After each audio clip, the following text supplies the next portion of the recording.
Welcome back, ladies and gentlemen, to University of Wisconsin River Falls Esports.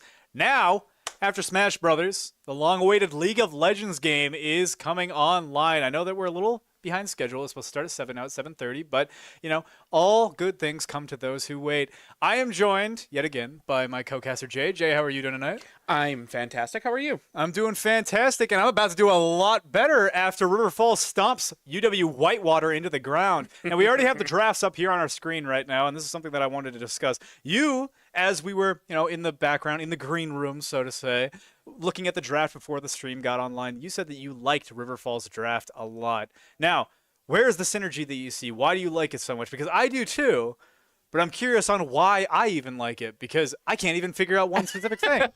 Smash update. Sabingo just restocked the min-min. So, before we get into draft, actually, Sabiko, our wonderful Incineroar player, against his arch nemesis, the Min-Min, 3-0'd him. Not a single stock loss for River Falls. Sabiko has been just escalating through the entire series, losing 2 stocks, then losing 1 stock, then losing no stocks. Just an absolute clinic. Unbelievable. Well done to Sabinko. Big, big props to my man over there. Take out the cloud next. We're counting on you. Now, back to League. The draft. Absolutely. First thing first, Lucianami. Just it's been a duo match made in heaven for like 10 plus seasons a long in a time. row. It's never bad. We also have Arrow Hunter on one of his most famous and greatest champions, the Syndra, which has so much CC and range and movement, which is why I used to play Syndra in the mid lane before I realized I sucked at her, but it's still good. Another lane, we have our beef in the top lane. So we have the bear with the Garen, and then we have our lethality, our almost assassin type damage in the jungle. And as far as the stats go, the range on all of these champions, it's spread out neatly. When I see a comp like this, it looks neat. It looks clean. Everything. There isn't any negatives to it. Is what I'm seeing. Absolutely. I think that both comps are actually very, very well balanced to each other. I think that every single lane could go either way. Like you said before, calling attention to the mid lane, Arrow Hunter on this Syndra, first strike running it as well, just to accelerate his gold advantage over the Aurora. Unbelievable. I can't believe that they let this through the draft, because this is one of his best, I guess, champions. What do you want to call it? I'm trying to think of the word. Mages. Goodness golly gracious. Because Arrow Hunter usually wants to sit on those kind of assassin, sometimes warrior, bruiser type mid laners. And Bessa is a really big one that comes to mind. Very, very good Galio player. Unfortunately, we do have a couple of technical problems, but that's okay. That'll all be solved in a second. Going back onto the draft, we're going to be checking in on Smash, actually, JK. No draft for you until we actually get back into the league game, but we're going to cast back onto the Smash Brothers scene. Now, this is exactly what I wanted to see. So much damage has already been dealt onto this Samus player right now from the Incineroar of Sabinko. Well done. 87 to 102. Learning and just growing even more powerful. About to take a stock off? No, the command grab doesn't. Almost did, though. That's some garbage. I call a chrono break on that one. Well done from Sabinko, though. Can he make it happen? Again, it's all about getting close. Closing this distance between such a slippery little snake like he is. One more command grab will do it, though. Ooh, a missed up dodge, and it's going to be capitalized on from Sabinko. Doesn't send him into the stratosphere just yet. Team Rocket is not blasting off yet again, but he does knock them right off the ledge by grabbing it, plucking those fingers off one by one. Samus is not able to maintain a foothold and goes down. Oh, actually, no, it was River Falls. I just totally misread the situation. No! Yeah, it was River It was actually Incineroar that died, but that's okay. 140% onto the Samus. Sabinko only needs to take out 1 stock, and we will be proud of him. Come on.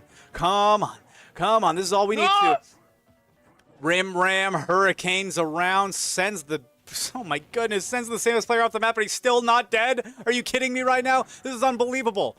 So much damage has been inflicted onto this light midweight champion, and yet here we are. Still not taking a stock off. Very, very well done. I will give it to NTC. This Samus player is a beast. But I'm pretty sure There's no way that this is the same one as the Cloud player, right? Are they already onto the third person? We're not entirely sure. We'll get confirmation on that soon. This might be the Cloud player. They might have the second person in the pool for NTC playing right now. Ooh, nice. Nice tilt right there. Destroys Samus. Sorry, I'm losing my train of thought right now because I'm just enthralled with this gameplay. Sometimes you just want to sit back and let the gameplay do the speaking for you. Good edge guarding right now from Sabinko, making sure that there's no breathing room for this. Samus dropping the bombs onto his head, cancels his up special, but he's able to grab onto the ledge. Oh my goodness, that could have spelled disaster for River Falls, but he's able to make it work. Command grab actually gets canceled mid-animation. He's able to spike the Samus out. Another command grab lands true, and he sends him straight off the map. It's going to be a 2-1 benefit. Woo! Right Oh my goodness, realm. golly gracious, that was disgusting. Dropping some bombs onto his head, but none of them are going to land. Tries to land an up special from Sabinko, but he just shields right through it. That Samus player is so quirky, isn't he? Oh my goodness. Crazy how he's playing this by just running around and shooting projectiles. But the command grab lands damage, through. though. Yeah, it's unbelievable. I don't know why the Samus player doesn't realize that it can go through shields yet, because he keeps trying to shield the command grab turnbuckles that the Incineroar has to offer. Tries to counter the missile, but it mistimes it a little bit right there. That's okay, Sabinko. We've all been there. We mistime a counterplay. Now it is up to Sabinko to not get ledge guarded right now. Samus player is so far off onto the right side of the screen, charging up these Samus balls. Ooh, up special doesn't land, though. Now playing at a deficit, dropping the bombs onto Sabinko. He simply dodges right through him. The command grab misses. It's going to be the side dash. Good job from Sabinko bringing up 1-1, but we're jumping right back onto League. The game has already started, and a level 1 trade into the bot lane. Hollith might have to use his flash. Will he? We're going to have to see right now. I don't know if he will. No, the heal is expended, though, brought up to about 10% HP. He was down to single-digit health there. And look at the patience from River Falls, not flashing, not overextending, not even using the heal to accelerate their own movement speed, because they knew they can just use the enemy summoners. Yep. Then they'll be at a benefit, or sorry, excuse me, at an advantage the next time they start scrapping. Level 2 is where the eye is going to be on the prize, though, because I bet that that's where Elezria gets his dash or his Q. Yeah, play it simple. Let the other team make the mistake. Absolutely. Now, Hollith is actually the highest rated champion on Whitewater's team. So that's very interesting that he took such a poor trade. River Falls must have just outsmarted them in the brush right now. Apollo sidestepping everything. Ooh, the barrier is used by Narwhal, but he's still out. He still takes more trades. He's still out damaged by Elezria. There's going to be an early level 2 gank from Extreme Steven 21. Elezria calls the fallback from Apollo, but he's simply level 2. The knockup is not actually expended from Extreme Steven. He upgraded the wrong abilities. Oh my gosh. That's unbelievable. The flash, unfortunately, did have to be used alongside the heal for Apollo to get rid of, but look at the tempo gain for the Pantheon now. He's going to be able to full clear so much faster. He might actually be able to get an invade. No, he won't. He's just going to clear Raptors and full clear down, but he will potentially double scuttle him. Meanwhile, in the top lane, the flash is expended, and the ignite is as well. Flash Mordekaiser Q is not something you want to deal with. The spin to win does not win, but instead sends him packing back into the Shadow Realm. Loses a wave here. John did not take TP. He opted for the Ignite instead and didn't even use it in that fight. Unfortunate, but, you know.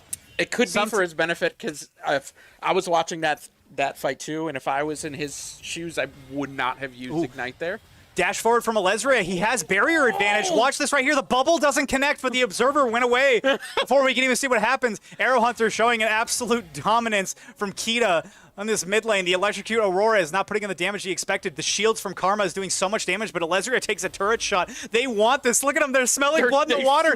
He does have barrier. He does have barrier available. Keep your eyes on that flash and barrier for Elezria. He might be able to get an early kill and push them off of this wave into the bottom lane. There is going to be a hover from Sparklebutt here. Meanwhile, John on the top lane taking so much damage from this Mordekaiser, he can't push up and farm. This isn't your lane anymore, buddy. It's an unfortunate mistake, but we got to learn from it. Kita now brought down to about 25% HP. There's so much action going across the entire field.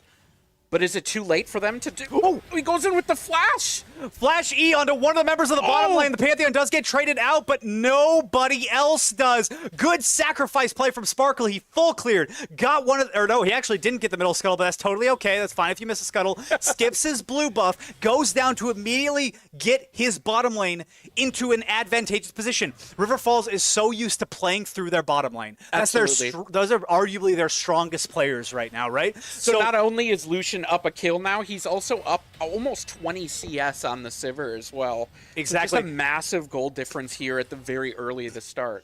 They were also able to crash a wave right there, so miss CS for the Sivir, and Lucian gets a free back because now the wave is going to be frozen. Yep. So, really, really beneficial. Really well done from Sparkleblood to read the map, understanding that it is not a solo game. It is a team game. And speaking of team games, Extreme Steven trying to help out his solo laner by targeting Arrow Hunter. This time he's level 4, so he will have the knockup. I almost said Jarvan. Goodness gracious. The Xin Zhao knockup will be there, but Sparkleblood jumps in, forces the flash out of Extreme Steven, and the flash from Arrow Hunter secures the kill. A single turn shot isn't going to matter. Holy Hanna-Barbera. They're putting on an absolute show for us today, Jay. That was a good backup there. Sparkleblood. Oh! Hold. Elezare does have barrier, but no flashes are available for anybody in the bottom lane. But they want more. They smell blood in the water. Narwhal brought down to about 1 HP, but the heal is going to be barrier used. again for Karma. Oh my gosh, the heal just came out for Karma. It wait, really just came off of cooldown. That wasn't barrier, that was just a Karma shield. No, it was heal. It was heal. No, she used heal. I said heal and barrier. Oh, goodness God. Okay. It was a No, Karma, you're right. Karma shield, not barrier. I was confused. No, we're Okay. good. Dude, I'm losing my breath, and I know that you're like, our eyes are cross-eyed like SpongeBob reading that book right now because there's just so much going on. Oh my goodness, showing so much dominance, Riverfall Sparkle, but look how I love the intelligent jungle plays. This is the biggest thing I will praise till the cows come home, is realizing, again, it's a team game. I can play through my lanes. I will full clear. I will come gank you. I will skip my camps. I will come gank you. What do you guys need? Who has kill threat? And right now, the kill threat is on Kita. The floor forces the flash, but she jumps back into the queue. Are you serious right now? That was a really big mistake. Wait a minute. These are the Emerald Diamond players we were worried about? I guess? What am I seeing right now? What am I witnessing? I mean, we've all done it. Let's be honest. We've all done it. Yeah. You know what? But have we all done it in a very I apologize. tournament mode? I don't know. To be fair to Kita, there is a lot of pressure on the line right now. True. River Falls and Whitewater are playing in the playoffs right now. Both of them will be eligible for another playoff spot, and they can advance within that bracket, but it is single elimination. Whoever loses this best of 3 is out for the entire season. Nobody can come back right now. It is a do-or-die situation, and River Falls, they came to play. Yeah, absolutely. I was just thinking, too, even with pros and mistakes, we've had pros pick Teemo. So we can't even rag on that big of a mistake when you play, Teemo in pro play. But anyways, very good start here by River Falls. Very, like what you were saying, intelligent plays by the Pantheon. He's been at the right places at the right time and done the right things. Absolutely, and I'm pretty sure now that they have a control ward in this little quad area, the red bush on the blue side of the map, the red buff bush, excuse me. See that control ward? That means Sparkleblood will know when Respawn Raptors is online. Respawn Raptors is such a a lot of people undervalue it. It is such a crucial piece of CS for the junglers because there is so much gold and so much XP that is taken from a respawn camp, and Raptors is the easiest one to steal. So I think Sparkle is actually going to be shaping up to get bottom scuttle and then maybe going in for a Raptor steal. Kita pushed off at 1 HP in the mid lane. That's mid prio now for River Falls. Absolutely. He could totally steal the entire side of his bottom buffs. I was just going to say, where is jungle timer, drag timer? Is that here? Correct. I'm not used to seeing that. Yep. So we have 3 minutes left onto the Drake. The next Drake gotcha. will be an Inferno Drake. We have 10 seconds on Grubs. Grubs will be the next objective that these teams play for. Now, here's Respawn Raptor. That's exactly what I was talking about. Sparkleblood wants to fight this. He doesn't steal it away. Extreme Steve expends the smite, but he doesn't get all of the little chiclets. Unfortunately, he gets scared off from Sparkleblood, and now Sparkleblood gets a free crab and is going to rotate up into his own Respawn Raptors. Yeah, even it's like you said, it cuts by 1,000. Death by a thousand cuts. You know. So Narwhal is going to be taking so much damage. Gets hit from the Nami ult, but he's able to spell shield through it. But the flash forward from Alezria after the culling is going to send him packing home. And look at the map play from River Falls. This was an escalation. The respawn Raptors was being threatened from Sparklebutt, right? Oh, before I continue, though, Arrow Hunter brought down to about half HP. The electric from Keto does proc, but Sparklebutt is in the area. The empowered Q from the Pantheon is going to do so much damage. This could be a solid 2v2 we're seeing right now. Extreme Steven also has the ult available. No, neither player wants to use it. Now, what I was saying is that Respawn Raptors was up.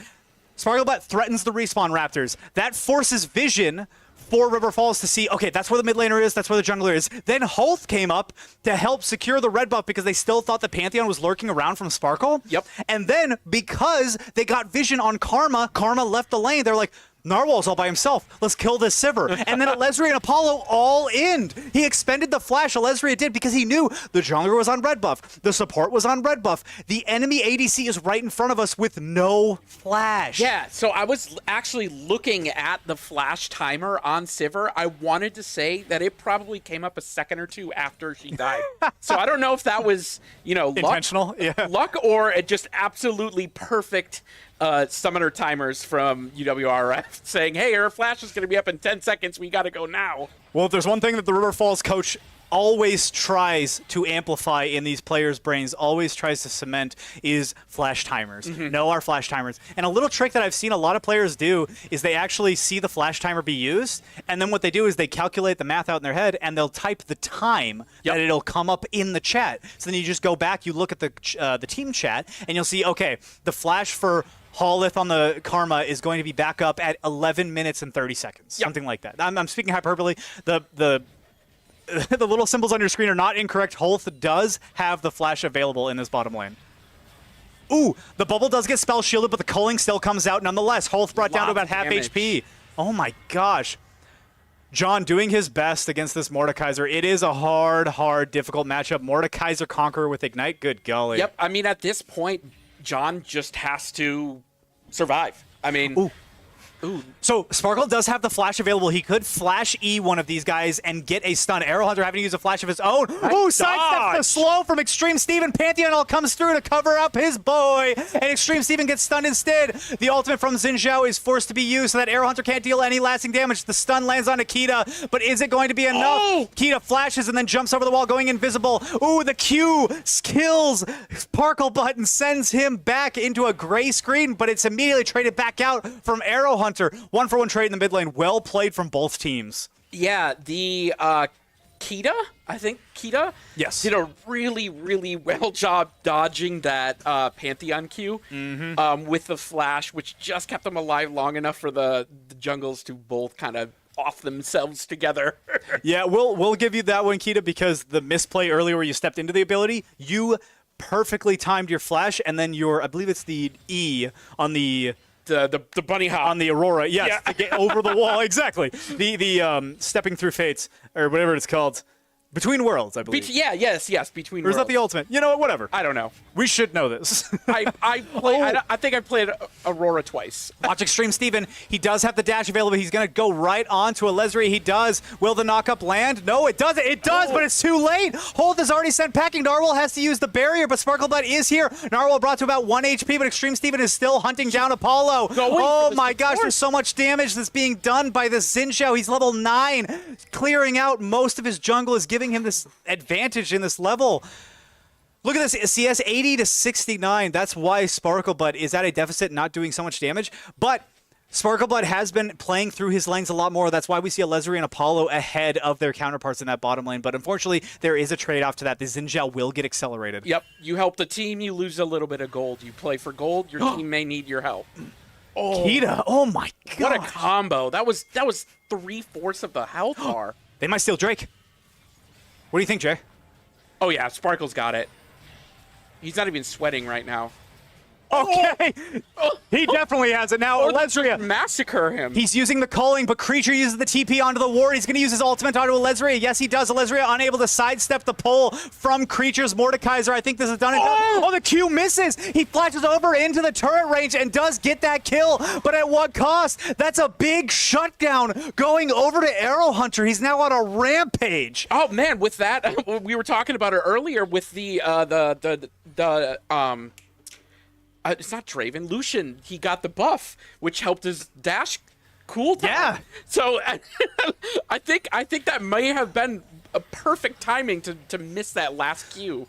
So I think this is just a case of Whitewater not hitting tab and realizing that the enemy has items now. So Lucian is actually on full first completed item, I believe, right? So that's the scope item. That's a new item that was implemented this season. It gives you more damage the farther you are away, excuse me, which I believe also procs on his culling. Yes. So Apollo might be in trouble right now. Just gets rooted out from Holth, but Little the poke. cavalry is here from Alesria.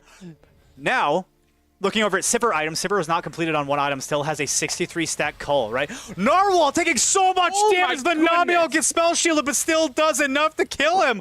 Oh my gosh. Extreme Steven is here. He is spotted on a red ward, but Alesria is just walking forward. He's playing so cocky right now. Extreme Steven doing so much damage. What does Alesria know that we don't? He gets airborne, sent up, flashes forward, kills all.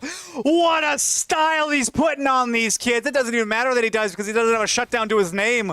Unbelievable. If he knows he's going out, he might as well take someone out with Exactly. them, and he played that perfectly. Here's the other thing that I wanted to show. When Lucian died in the last Drake fight, which really well done from Sparklebutt and Arrowhunter to make that call, like, guys, we can just kill the jungler here. Like, he has right there. no flash. Extreme Steven is just dead here. It doesn't matter if he's stronger than us. It's 2v3. So here's what else happened is that all the kills got funneled to Arrowhunter. Arrowhunter cannot die because he had Dark Seal, right? Yep. Now, because he got those kills, he got Dark Seal stacks. Because he got Dark Seal stacks, during that Drake fight, he was able to one-shot the jungler and push everybody off with a Syndra stun. That's why they were able to win the fight as hard as they did with only one casualty. And speaking of damage, oh my goodness. Add a couple more stacks. Oh my goodness. Oh my gosh, that's gross. I'm gonna throw up, Aaron. Don't do that. Don't do that again. Don't do that again. I don't have a gag reflex. That was disgusting. Yeah, Arrow already upgraded to the item, the ring item. Why can't I think of it? Book of the Magi, I believe, or Yeah, Magi. Thank you. Already updated, and it's got 10 stacks on the Magi here at what? 15 minutes? first tower might get taken here too in the bot lane. Oh my gosh, unbelievable. 15 minutes. The first tower is taken from the bot lane. River Falls, again, playing through their bottom side so well. Arrowhunter and Sparklebutt hovering around that red buff side. Oh my goodness gracious, golly. Red buff. Ooh, Narwhal might be in trouble now. He's going to have to spell shield the E. He doesn't. Arrowhunter then stuns him up with a CC combo for the ages. Flashes over the wall. Narwhal is now brought down to 25%. Extreme Steven now frontlining for the rest of his team. Sparklebutt getting those Sundering Sky stacks and healing up so damn much. Oof. Extreme Steven has to flash away, but the culling is there. Creature rotating down into the Mordekaiser is going to be the main tank for this team, but John is right behind him with the Garen execute. Flashing forward, silencing with the execute onto Extreme Steven. The Ignite may do it. The Sundering Sky stack will not be enough as John claims his first kill of the game. The Aurora ult will also do nothing as Kita tries to make some magic happen, but it's simply too damn bad. John trying to get to the blast cone before the enemy can, but no, they are able to escape just in time. Goodness gracious. Yeah, John there coming down, showing a little bit more of, I'm not doing the best in my lane, but I can still do something on the team. Did a lot of damage to the Mordekaiser before he got taken out. Oh my gosh, and they want more. Look how much damage Arrowhunter's doing to Narwhal. goodness. You don't have an ADC in this game. If you're playing you Whitewater, don't. you actually don't. I feel so bad for Narwhal right now. You're not allowed to play the game.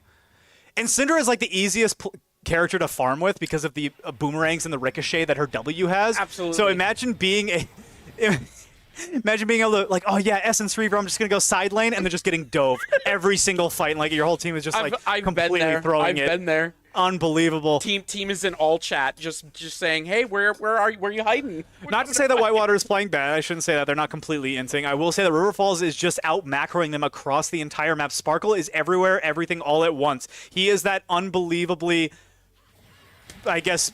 It's your dream jungle that you always want on your team. You I was know? going to say controversial, but that's not at all what I mean. What is it when, like, some people love a movie and when some people don't? Anyway, it's that one movie that some people like, some people don't. He's everything, everywhere, all at once. Yes. Anyway, Narwhal in mid lane is still suffering. One Nami bubble. He might die once Alesria's culling is back up, which it is. We got to be careful here. The spell shield is available. Extreme Steven trying to gank Arrowhunter now into the bot lane. He does have help with the Karma. Gets knocked up, and that's going to be enough damage. The Tabby Sundering Sky is going to be doing so much work here. Magi's stacks are now brought down as Arrowhunter takes his first death of the game. A little bit of an overstep with no vision. I'm sure Coach Dylan is going to be talking about that later, but that's totally fine. Yep. Sometimes you have to give a shutdown to give them a false sense of security.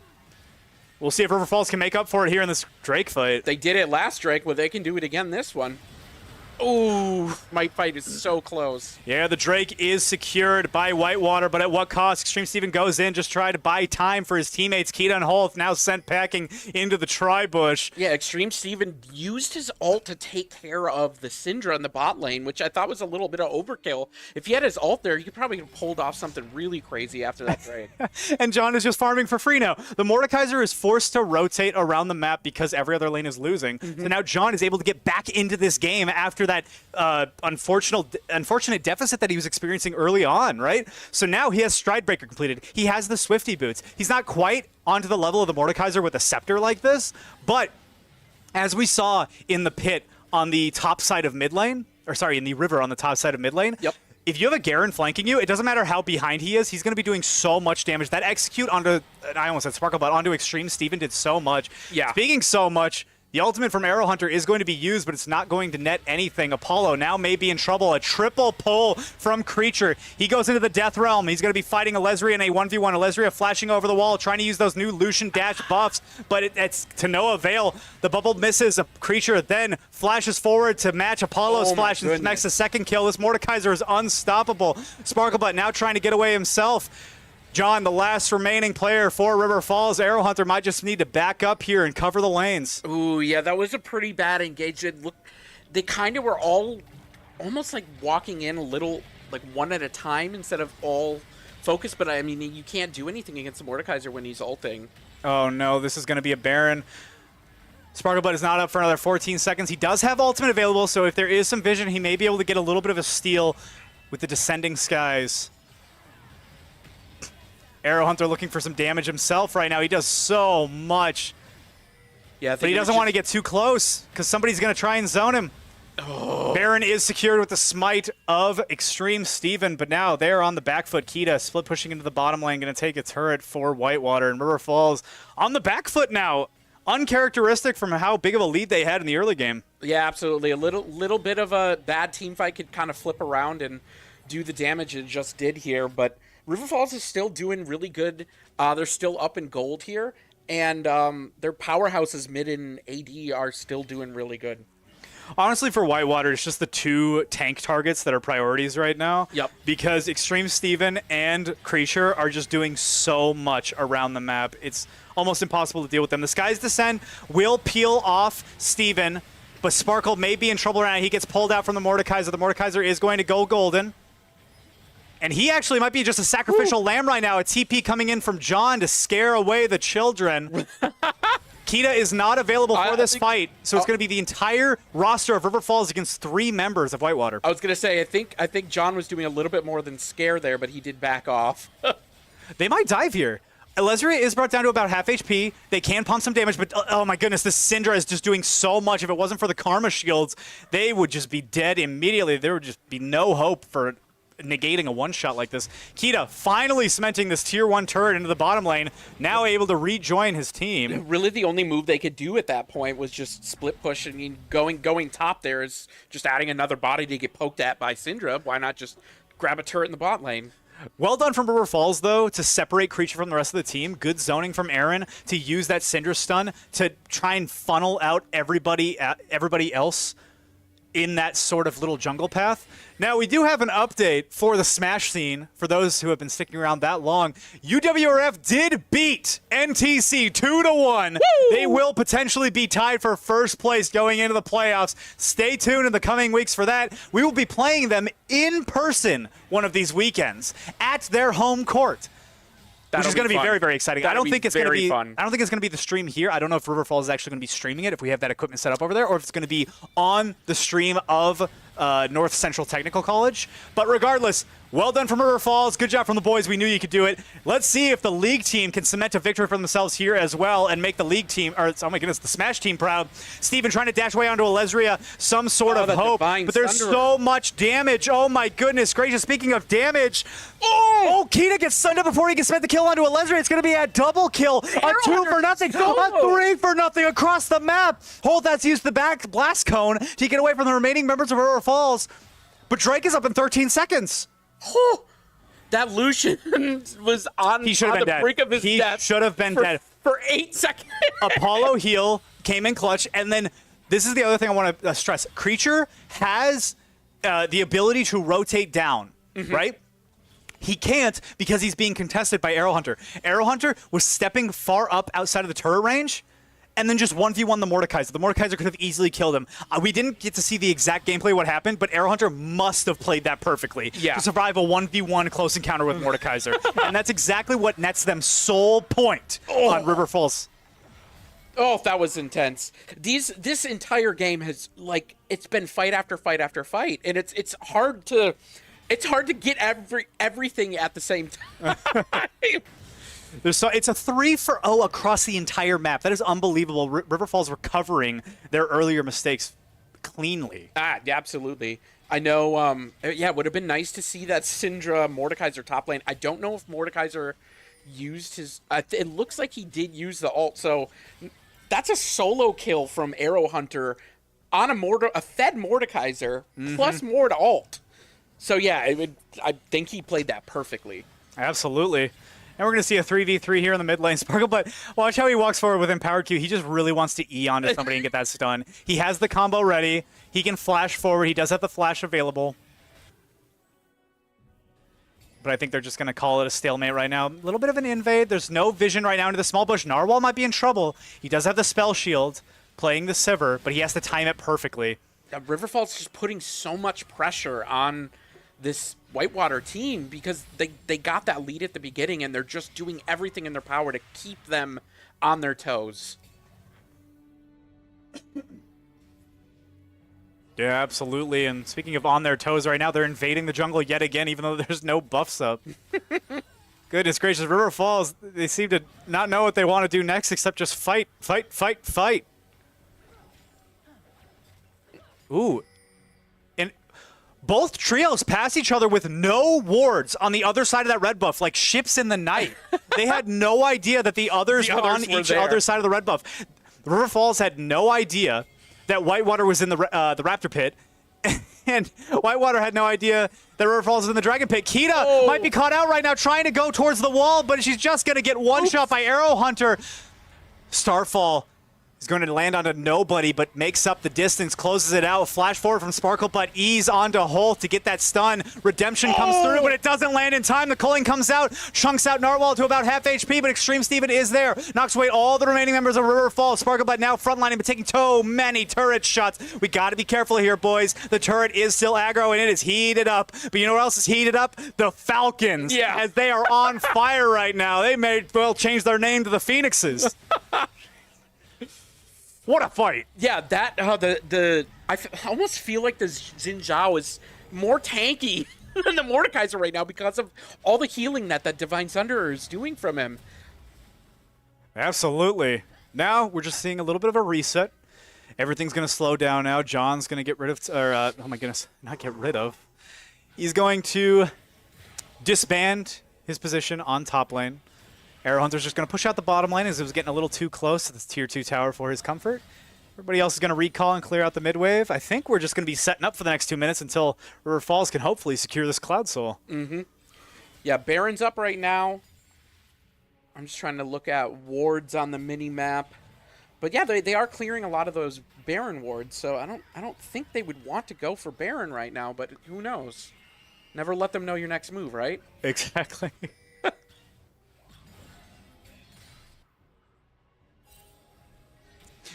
Now, like we said before, this could be anybody's game. However, River Falls comfortably in the driver's seat until Apollo face checks Banana Bush, forces the Nami ult up. Bubble does land true onto Extreme Steven, but he is so friggin' tanky. Arrow Hunter actually teleporting behind. Let's see if he can land anything. Scatter the Weak lands onto nobody, but there's still so much damage that the Syndra can contribute. Arrow Hunter brought down to about 10% HP. Apollo doing his best to heal up his mid laner. So much peel from Sparkle, but cements the kill onto Extreme Steven, but now the Cavalry is here. Bubble lands onto Creature, and that deters the Mordekaiser enough to not chase. Kita doing so much, but it's actually just going to be the Mordekaiser in the Death Realm that shuts down Arrow Hunter onto the Syndra. I thought it was going to be the Aurora for sure, but no. A poor fight from River Falls. I think they were just caught off guard there after Apollo got a little tricked with that banana bush, just face checked it completely, and there were 2 members of Whitewater sitting in there. And those Mordekaiser are putting in absolute work. John is going to have to show up at some point instead of split pushing and contribute to these team fights, and we know that he can. He can put in some absolute crazy work with this ultimate. The execute on the Garen ult is honestly one of the most broken abilities in the game. Yeah, and he's done pretty well with catching back up. He's almost got the, I don't think, the anti-heal item. I'm terrible with items. Thornmail? No, this one with the sword, the chain. Is it the Chain blade or chain gun? Saw thing? Goodness golly, now I can't remember. Your ignorance is wearing off onto me. So I'm learning top lane right now. So I'm just discovering that there's other items in the game besides mage items. So I'm spending time learning these. Sparklebutt does have to use the W to negate all that incoming damage, but there is simply too much for him to keep up with. Brought down to about 10%. Brought back into the fold, but the Cull and the Scatter of the Weak from Arrow Hunter and Alezria is able to catch first blood. 1-for-1 trade. Sparklebutt and Extreme Steven, both junglers on each team, sent packing back to a gray screen.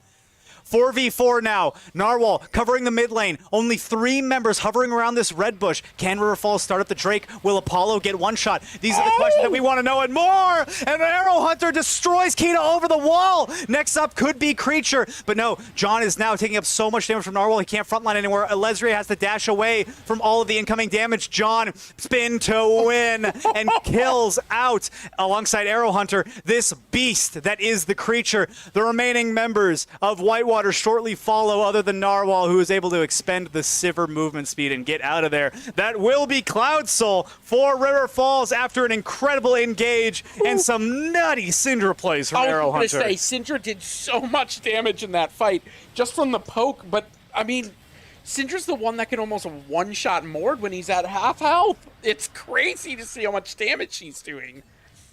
The Mordekaiser actually flashed in towards the spin to win because I believe that he was able to get an empowered Q if he could land onto one target. Mordekaiser's Q does more damage. I believe it's actually true damage, potentially. Maybe it's just more AP damage if it lands onto only a single target. So I think that's why he was flashing forward. Unfortunately, it wasn't enough damage, and Arrow Hunter was able to just scatter the Weak him back into the Beyblade that is John. So really good teamwork, whether it was intentional or not from River Falls. Very much calculated. We'll say it is. We'll give it to the boys. I'll give it to them. We're proud of you. 27-17 is the scoreboard right now. 58K gold to 56. A 2K gold deficit is nothing in the grand scheme of things. Whitewater could make that back up in a small amount of time and one good team fight, but I don't think River Falls is going to give them the wiggle room to do that. No, River Falls is definitely trying to stay on top of all the objectives here, too. With the 4 dragons to 1, and then they were also... able. Well, did they get? I didn't see who got. Okay, I'm done. I can't think right now. It's been a long day. It's been a long day. Lots. You know what? I agree, and you know what else I agree with? Kita is dead. I knew that was. Call me a psychic because I saw a premonition. Alezria having to flash away after Extreme Steven flashes over the wall, trying to land on the knockup. Grand Star from Sparklebutt is great with the E-peel. Target prioritization is fantastic from this Pantheon. Understanding that Extreme Steven was onto the backline and the real threat is able to help out his teammates. But how much longer can he do it? Creature is on the way. The pull from the Mordekaiser will land onto nobody, but the Q will. Damaging Sparklebutt, but he's going to heal right back up with that Sundering Sky. Now Creature is up. Crap Creek without a paddle. Good golly. Execute from John. He's able to send his cold-hearted nemesis back to the grave, and a revenge kill for the Garen is well-desered, honestly. Yeah, the peel for this Lucian has been phenomenal.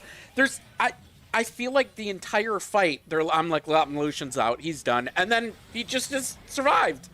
Now, in solo queue, any other Pantheon would walk forward and try to stun one of the squishies that you're fighting, but Sparkle turned around and stunned Extreme Steven on the Xin Zhao because he knew he was the biggest threat to both Alezria and Apollo in that fight. To keep him alive. Exactly. Yeah. Even though that Narwhal and Hulth were within point-blank range, he absolutely could have Sparklebutt could have flashed forward and stunned one of them to secure a kill. Yep. He had faith in his teammates to deter the enemy bot lane, they're already so far ahead, and then to turn back around with him and deal with the jungler.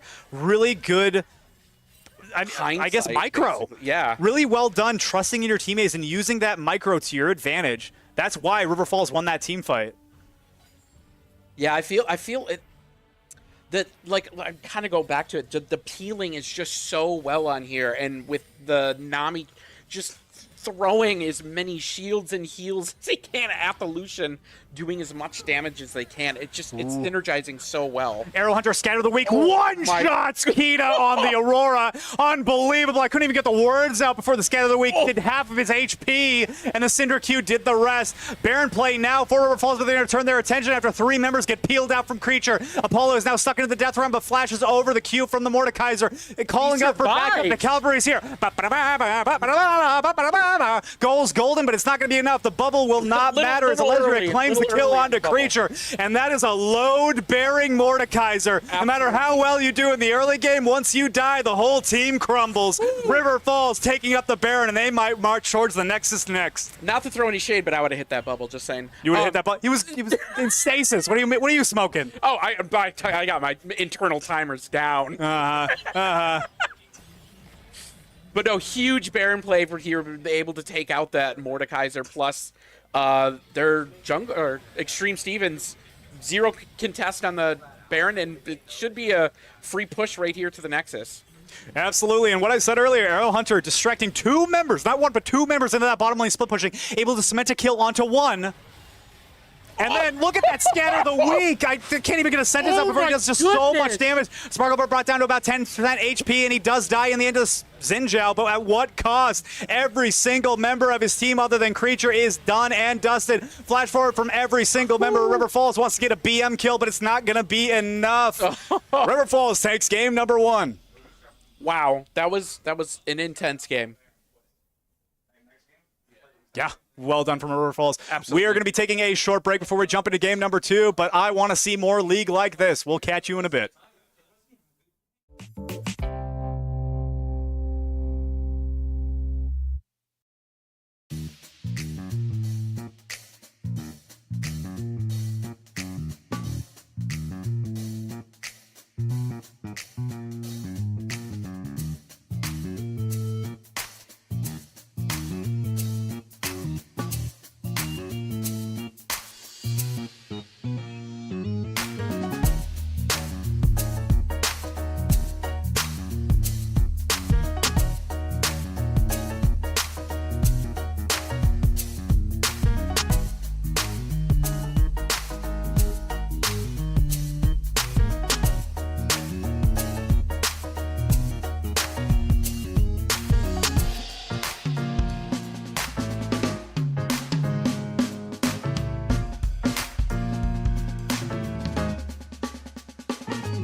Welcome back, ladies and gentlemen, to game number 2 for League of Legends. We are looking at the current iteration of this draft. Now, something to point out, as we were just notified by the wonderful coaching staff, is the 1-2-3 on the side of Whitewater was actually showing Mel Volibear. They were going to flex those into potentially a Mel support, Volibear jungle, as opposed to a Volibear top and a Mel mid, where you're more commonly seeing those kind of champions.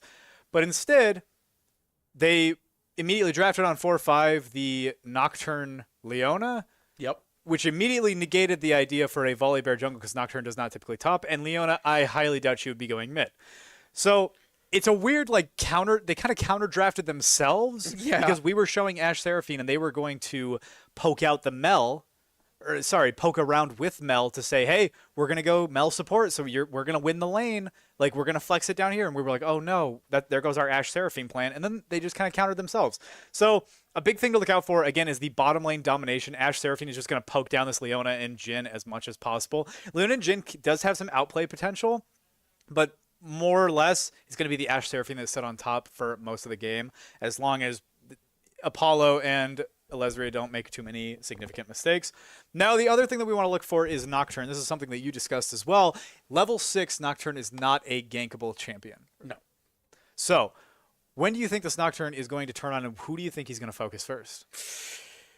I mean, it's always got to be a squishy as your first couple ganks. You're not going to gank a tank and do something crazy, but given last game, they might try to go for Arrow or Alesria just because they did so well last game that they might try to, break that momentum by doing an early gank. But like you were saying, the Whitewater team is very level 6 heavy. I feel like you have the Leona ult at level 6, but prior to that with the Ashe Seraphine, there's going to be so much poke going down on that Leona and Jhin in the bot lane, and then you also, like you were saying, with the Nocturne, you have the Nocturne ult. So if River Falls can really punish them early before they hit their level 6s, it might just snowball from there. Ooh, River Falls has to be careful. This is a page out of their own book waiting in that brush. Apollo now getting dealt so much damage. Narwhal brought down to very low HP as well. The 4th shot is available. Lesdria eats that up immediately, but is able to get shielded up. Ooh, Holt goes right back in, but gets rooted up from the Seraphine. Has to flash away. Narwhal flashes forward to cement another kill of his own, but the first blood was already taken over by River Falls, and Lesdria gets a double kill right off the bat. Holy hell, what a misplay by Whitewater. All summoners used in bot lane too. Except for Alesria. And Alesria has both of them up. This is such a massive start for the Ashe. Incredible. Now that we've slowed down a little bit, it's always going to be hectic in bottom lane level 1. We've come to expect that. Kita going for this Mel pick. Mel is very interesting, especially not on the support role, which we expected her to be on, because Mel actually got nerfed in the damage department recently. The initial Q damage does not do near as much, and her deflect actually doesn't give her as much movement speed for as long.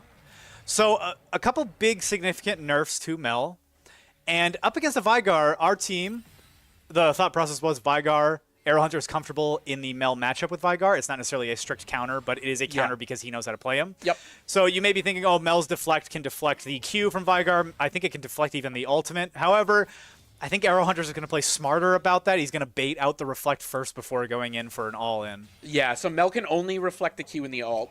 She can... can she use her reflect to get through a cage? No. So as somebody who plays Mel and Vygar, that is not considered a projectile. But I don't remember. Yeah, and then she can only just negate the damage from the E from Vygar, the asteroid drop. Correct.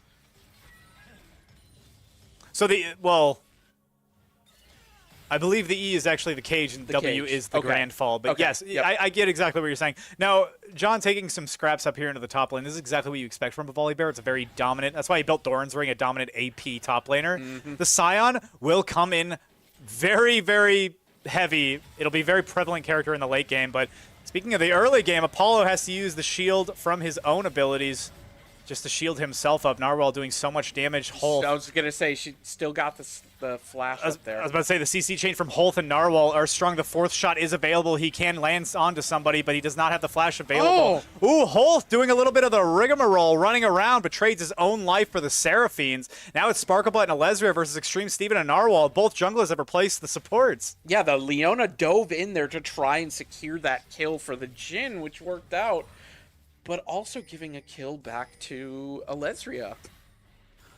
Now, Sparklebutt already full cleared, so there's nothing for Extreme Steven to steal, and he also already got the Scuttle. Oh, unfortunate. The Jhin W did stop his back there, but that's to be expected. But the good news is, the point that I'm trying to make is that Nocturne will get the Scuttle, but he will be on relatively even footing. And I believe Sparklebutt will actually still be, not I believe, he will be a little bit more ahead because he does have that 1 assist, which puts a little bit more gold and experience in your pocket. Yep. Ooh, will Arrow Hunter stop the back? Yeah, low mana bars here in the mid. Looks like he's just going to clear out that mid wave and back up. He can freeze the waves. Speaking of freezing waves, Apollo really wants this to crash, and Holt is not having it. Instead, roots and stuns with the combo from Narwhal. This is what we have to look out for. This is why Jhin was picked with Leona. Leona has so many stuns in her artillery, or in her kit, and she's instead just going to claim the kill onto the Seraphine. Leona using up that Ignite that she brought, and those Aftershock, they're putting in work. Yeah, I love playing Leona when I play support because she's so sticky like that. It's something you have to be absolutely well aware of before going in. And with a Jhin, it's infuriating. Oh, I try to ban Jhin or Caitlyn if I'm ever in bot lane. Those two champions give me migraines. Bear has the wave in a nice state. This is exactly what we like to see from John, is just playing the wave. Not playing for the kills, not necessarily playing for the trades, I just want to farm up. I don't necessarily want the wave to crash, but I still want to get it. Not charging up that big smash down that Sion is known for because the Volley Bear can actually stun you out of it. Yep. Yep. So That's very, very good micro on his part. Something that I like to do against a Sion top lane is if I have a champion that can stun is save it specifically for that because it's at that point it's just a mental game. Creature waiting in the bush just to do some more tick damage on a John, but John is Sion, and he's got a Bomby Cinder with a Doran Shield, so he's just going to heal right back up real quick. Especially with Grasp, too. The only downside is that Creature is going to get a lot of this plate gold. Ooh, knocks up before the Volley Bear stun can land, but he could be looking for a kill right now. John brought down to about 10 HP. He ults the other way. Is he going to go for a Bouse right here? He's going to try and proxy the wave. He's TPing to the ward. He went into the far blue side bush and TP'd to the ward to get out. He wasn't doing a boss. He was doing, what's that mind game? That's kind of brilliant. Uh-oh. But what's not brilliant is Extreme Steven is here doing a lot of damage, but Sparklebutt is here as well. Apollo doing so much, but he's taking so much in return. Sparklebutt, in the meantime, just 1v1ing Narwhal, taking out the Jhin. Alezria will be the next to follow, but Holt is brought down to about 10% HP, 5%. Can Sparklebutt make something happen with the spear? Yes, the flag and drag isn't even needed. Extreme Steven, now the next one up is Simple Q from the Nocturne will be enough to get a double kill, taking out that Seraphine. Sparklebutt does get feared, but the flag and drag is available. The knockup doesn't land, though. It's just out of range. Kita is reported missing from the Vygar of Arrow Hunter in mid lane, so Sparklebutt is forced to back off. Yeah, at least a little bit of good communication there from the Vygar to say, hey, back up, back up. Apollo playing uncharacteristically cocky, as we're seeing, walking up straight-faced into a Nocturne, just throwing abilities, even though he's only at about, 100 HP? So I think it's just a mismath from Apollo's side. It happens to all of us. Sometimes we don't realize how much damage an enemy can do until we're 0-4. But good news is you have 5 assists. So he has a positive KDA. Speaking of uncharacteristically, letting the first jungle or first drag go over is very unlike UW River Falls. Creature was reported missing because Volleybear chose to use the teleport to... oh, no, he didn't. He actually just walked down from base. So Volleybear was there to secure it. He thinks that some extra gold on a John won't matter too much, and he'll just give away a couple waves to the Sion. But the thing that John can now do is he can actually take out this wave under the tower because how good he is at clearing waves on Sion, right? And he can start rotating down. He might be able to gank the smell early. Oh, Sparklebutt just taking the blue buff right in front of Extreme Steven. That could not feel good. Kita has no idea, though. There's no blue wards. He might get ganked here if he walks up. Keep your eyes in the mid lane. Oh, he might just go for Looks respawn. like they're I just think backing. Yep. he's just going for respawn Raptor. Sparkle could have made some magic happen, but I think he's just going to scan over towards the grubs and take his own red side. Yeah, looking at CS in the bottom, just like last game too, Alesria is up in CS on the Jhin. And top lane is doing pretty even. It's, again, back and forth headbutt top lanes. But John's doing a lot better here, just making sure that he's not getting overwhelmed too much by the volley bears. Yeah, and those slows are slowing the volley bear so much he can't even catch up to him with his stun. Oh my goodness, a big scrap in the bottom lane though. Apollo with his 5th death. Alesria flashes actually the opposite way down into the blue side of the lane. So many stuns from Holt. He wants to kill Narwhal, but the minions will do it for him. Now it's just Leona versus Alesria. Can he make something happen? The empowered Q is up. He does have those slows, and he does have the empowered Q, but Holt is just so fast because he built immediately into Tabbies. Yeah. Steel Plate Tabby's first item, Leona, he is unkillable right now. The minions started attacking too, and Ashe is not the tankiest, so they were doing a little bit of chunking on her. The other thing we need to look for is that Jhin bought first item, but that first item, the crown that you typically see on Kayn players, is significantly cheaper than what Ashe is building into right now. True. Which I believe, what is it, Spectral? Gosh, now I can't remember. That's not Spectral. That's the scope. Yeah, right? That's the scope. I've yet to build that item. Hex Optics, that's what it's called. Yes. Hex Optics. So good. There we go. Great back from Alesria. Didn't actually die. Sorry, that shield was perfectly. Oof.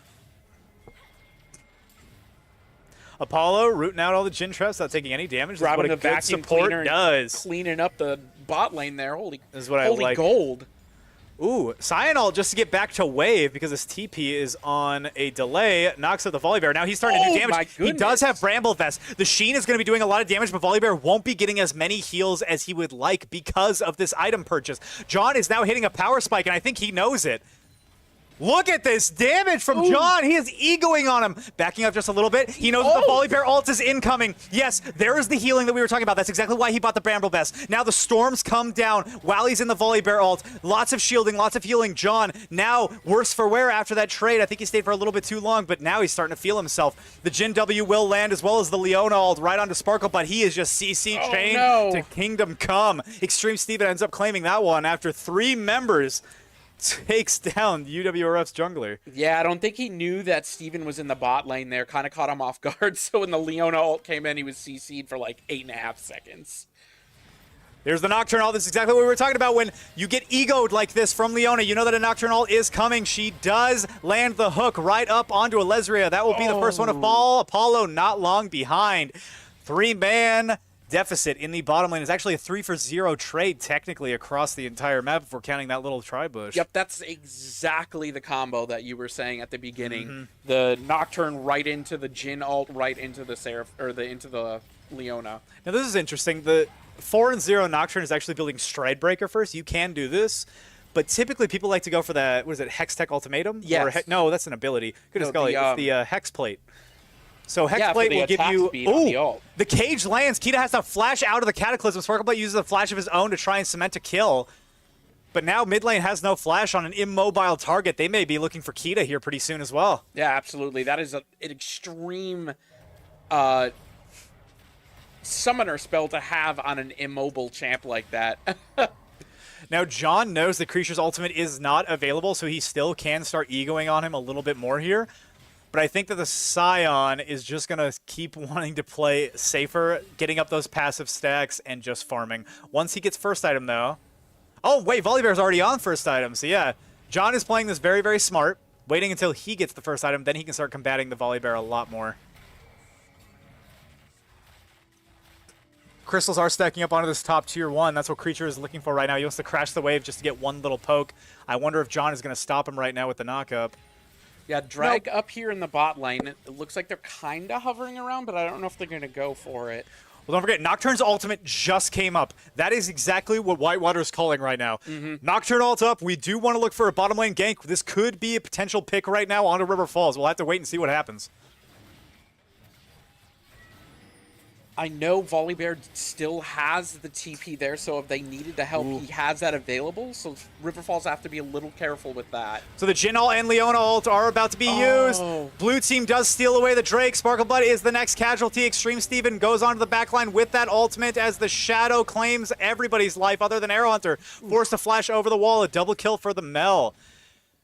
Vhagar did unfortunately have to use Flash, but he does live another day. Alezria also lives as well, sitting on that mid lane. It's going to be TP from the Mel to cover John's push. Yeah, with a 4-0 Nocturne right there, that's just a snowball you want to try to avoid. And with him knowing that... Well, the good news is Arrow Hunter is here to cover the bot lane. They're not going to be losing tier 1 anytime soon. And Alezria did stick onto the mid lane so that Creature wasn't able to crash that wave with the Volibear. You've been doing so much tower damage. Oh my goodness. Can't speak. Oh, there's the Leona ult that we were talking about. Hooks onto the backline. Arrow Hunter taking the brunt of that damage, but it's Apollo that's the target. A miscommunication from Whitewater. Hulth brought down to about 25 HP, but Narwhal is now sitting up front. Apollo wants blood, but Arrow Hunter tells him to back up. Jhin W misses. Yeah, that fourth shot from him took so much out of the Vhagar. It looked like Vhagar was trying to get a little bit more damage to try and ult the Leona for a kill. That is Leona ult down, though. Yes. Arrow Hunter does still have his ultimate, so if they get low enough, he does have a potential execute threshold, I believe. Maybe it's not an execute. Maybe it just does more damage the lower they are. Yeah, I think it's... Yeah, it's the more I had to think help about you're that for a second. missing. But, I mean, it does execute them pretty well. John finally getting his first item on top of the Bramble Vest, and he is out trading Creature. Watch out, though, because Creature does have his ultimate. He's going to get shielded up from the Storm and a lot of heals from the W. Coming it's up right about now. to come up. There we go. It looks like he just flashed away right before his ult came up. Kita does not have Flash available from the last mid lane gank. Remember that. So the Cataclysm lands straight onto the Mel, and the execute isn't going to even trigger. Shutdown from Sparkleblood. Really good gank onto the mid lane. Watching those flash timers and prioritizing the target. Meanwhile, in the bottom lane, rather, Nocturne ultimate is going to land onto Apollo, but the Deadly Flourish will miss by a wide margin. Jhin ult also isn't going to land on anybody. Ooh, Hulth lands his ultimate, but it's only going to land onto the slow for Alezria. Alezria trying to flash out, but he's going to hit by the Deadly Flourish of Narwhal. Narwhal flashes over the wall to claim another kill of Apollo. Seraphine is done and dusted. It's all up to Sparkleblood. He has to flag and drag back to the tier 1 turret. Meanwhile, in the top lane, John and Creature are going at the flash from John into the middle bush. Might be enough to get him to safety. He's trying to stay safe. He's trying to use the Scion passive to maybe take his own opponent out, but no. They're both backing. Yeah, they're both backing. They're both licking their wounds. They don't want anything to do with each other. They're like, we can't see each other. Let's just call this a truce. Good golly. Oh. First turret will be taken in the bottom lane, the tier 1 from that Jhin. Whitewater now sitting comfortably in the driver's seat with 2 Drakes under their belt. Oh, Arrow Hunter taking a lot of damage now as well. Gold seems pretty even. Again, it's about 1,000 gold difference here, but 16 minutes into the game, that's not a huge difference. Ooh, that's a lot of turret damage. That must have had a big crystal build. A Creature trying to defend his turret, but it's not going to be enough against the man that is John. Is that first tower? No, that's not first tower. Jhin unfortunately took the first one on the bottom tier 1, but that is first tower for the side of River Falls. John the Bear. Yeah. Goodness gracious. Hear him roar. Whitewater now setting up for a Rift Herald play. I don't think River Falls is going to contest it. Instead, they're just going to march down bottom lane, hopefully get some of these plates. You know what I wish is if they gave Hawkshot 1 damage, just so you could, that 1 in every 1,000 games, Ashe gets a kill with it. I think that'd just be brilliant. 1 damage? Yeah, 1. I can't remember the last time somebody's ever been down to 1 health. Ooh, flag and drag Cataclysm on Kita. She does have the flash available, but she's choosing not to flash out. Instead, the cage lands perfectly on the right side for Kita. That is another death from the Mel player in the mid lane. Yeah, she saved her flash, but she got CC'd so much she couldn't even use it. John has to be really careful here. The Volibear did ultimate over top of him. Narwhal taking so much damage from the turret, but unfortunately the barrier is going to be enough to save him. Jhin and, what was it? Leona ult was expended, but the mid-tier 1 falls. Hulth now trying to root up Sparkle, but the Deadly Flourish will land, but there's going to be no follow-up in the mid lane. Meanwhile, in the bottom lane, River Falls just really wants a turret of their own after so many have fallen. Any way they can just get that gold. Absolutely. Another wave coming in. They should be able to get this one and crash the wave. They should be focusing the wave right now so that the turret kills as many minions as possible. Yep. But instead, they're just going to take their complimentary prize and back off. They do know that Nocturne is hovering around here. Look how many red wards are in that bottom side. They have so many deep wards.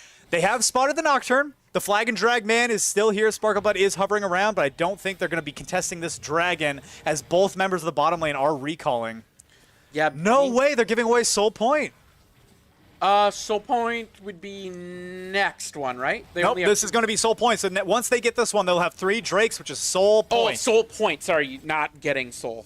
I misheard. That's all right. They're not on Soul Point right now, but they're about to get Soul Point. Now they're on Soul Point with the Mountain Drake. It is going to be a Mountain Soul, which is very detrimental for this Leona and Creature. Actually, for detrimental for River Falls because of this Leona and Creature on the Volibear. They're going to be so tanky. John now trading out with this Volibear. His ultimate is not available, but neither is John's. Trying to get on the best side of this trade, but neither of them have flash either. It's just going to be a tank off. Deadly Flourish does stun up Arrow Hunter, but Sparkleblood is on his way. Oh my gosh, he's trying to jump onto the Narwhal, but the Blast Cone is there. Cataclysm lands too, but he has to flash out of his own Cataclysm. Kita able to execute with the Mel ultimate, taking out the enemy jungler. Sparkleblood now 30 seconds. Back into the grave, but meanwhile on the top side, John did kill Creature in the 1v1. Oh, it was John. I wasn't sure. He did die, though, in the meantime. I believe he killed him with the Scion ult. No, it was actually, I think Alezria picked it up on the Ashe. Oh, really? Because Scion... Oh, you're right. You're absolutely right. Well done from the Alezria at reading the map, but unfortunately for River Falls, they are going to... Oh, my goodness. Extreme Steven almost got a second charge with 4 health on the Rift Herald right there. River Falls has to defend like their life depends on it. Holt just takes so much damage. Here comes the Nocturne ultimate.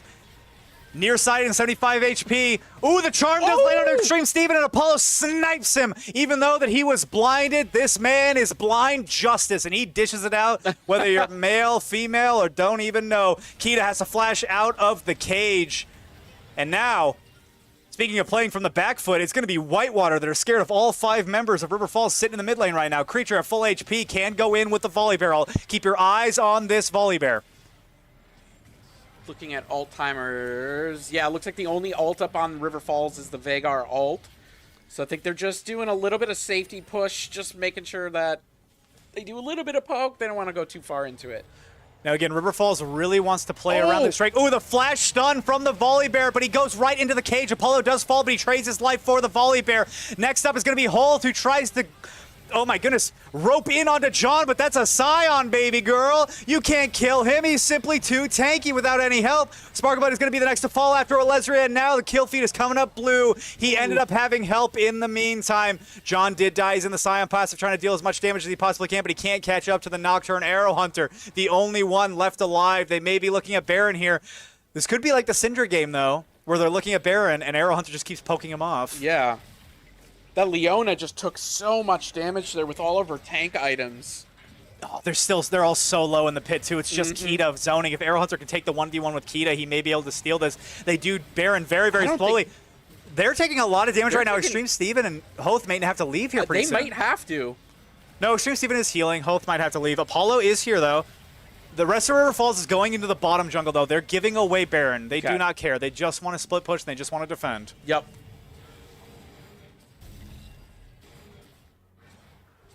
Turtle's the name, and that's the name of the game. As River Falls ducks back into their shells and just tries to play defensively for the next... How long is Baron going to be up? 2 minutes passive? Something like that? Yeah, I think it's 2 minutes.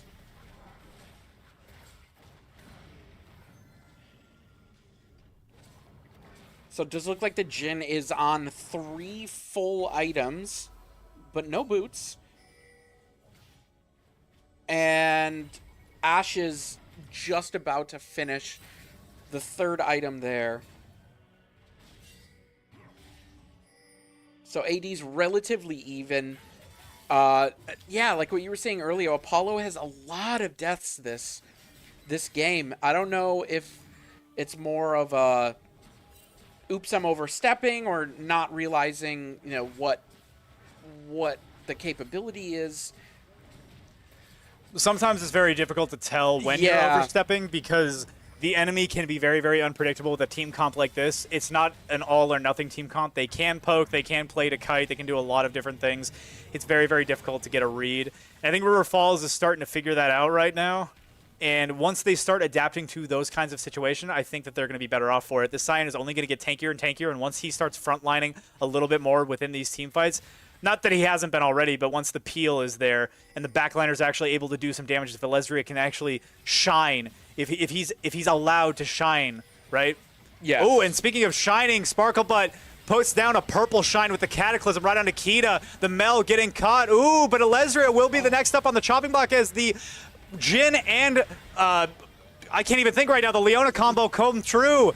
Nocturne Alt now jumps onto Apollo. He tries to flash away, but I think that Extreme State... No, he actually backs up and goes on to Sparklebutt.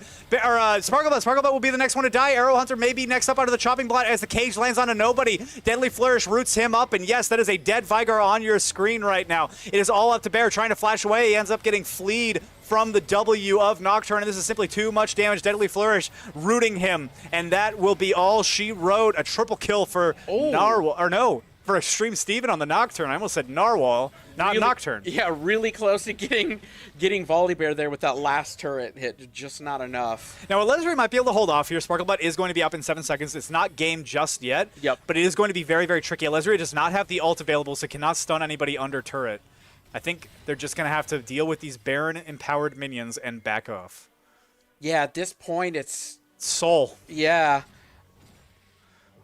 They're behind about 8k gold, which is a lot further than it was here in about 18 minutes. Now, Whitewater does have the Ancient Grudge passive, which means that the Dragon is going to take less damage from all of them because they've stacked so many Drakes. Sparklebutt gets stunned so much, tries to Cataclysm on a Narwhal, but he's unable to steal the Drake away.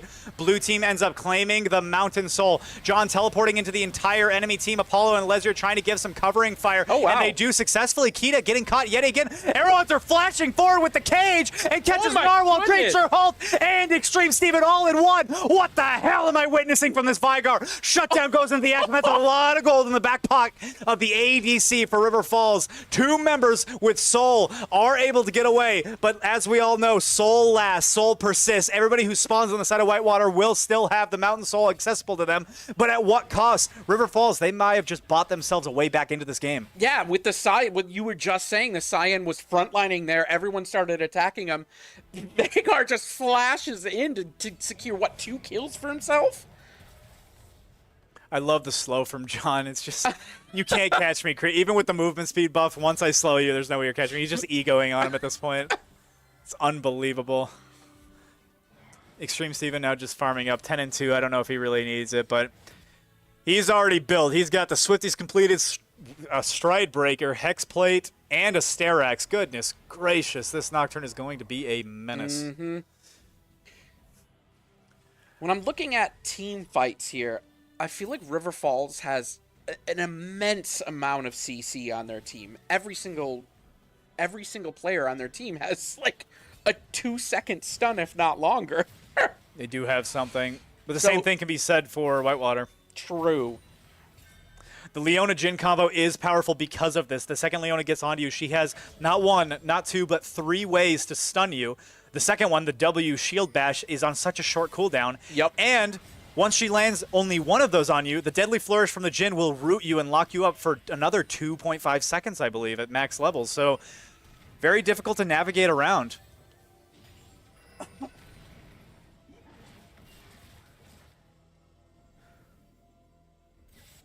Now we're just clearing some vision. Each team deciding to slow down. Ooh! Somebody might be getting caught here, and I don't think it's who River Falls thinks it is, because that's definitely not Apollo. Holt has to flash out. Goes back in onto Sparklebutt with that root, but instead it's just going to be the Nocturne ult that jumps onto the back line. A flash is forced out from Alesria, but the Cataclysm lands onto Extreme Steven to get rid of the pursuit. Now the kills are going back and forth, trading. Halth has been killed. Ooh, the flash forward from John doesn't land on anybody. He does flash the Deadly Flourish, but instead it lands on a Sparklebutt. Oh, Mel ulted there. At 10% of HP. Creature now just split pushing. Arrow Hunter trying to keep him off of this inhib. Ooh, a great cage. Keeping Creature in. Doing so much damage. Good golly. But it's not going to be enough. Alesria now sitting onto the back foot. He could be getting dove here very, very quickly. Ooh, Narwhal on the hunt, looking for Sparkle Butt. Gets slowed from Alesria. He has the 4th shot available. One single shot is enough to seal Sparkle Butt's doom, but he's getting zone fried. John is such a homeboy, but no, the deadly flourish is going to kill Sparkle Butt. So unlucky. John, in the meantime, is going to get CC'd up. The spell shield from Extreme Steven is going to negate the knock-up. They are still not letting up John. It's so high of HP.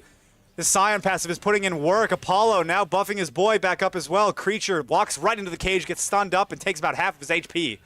Yeah, the Veigar's doing a lot of damage to the Volibear, too. Even with the Mountain Soul. Yeah.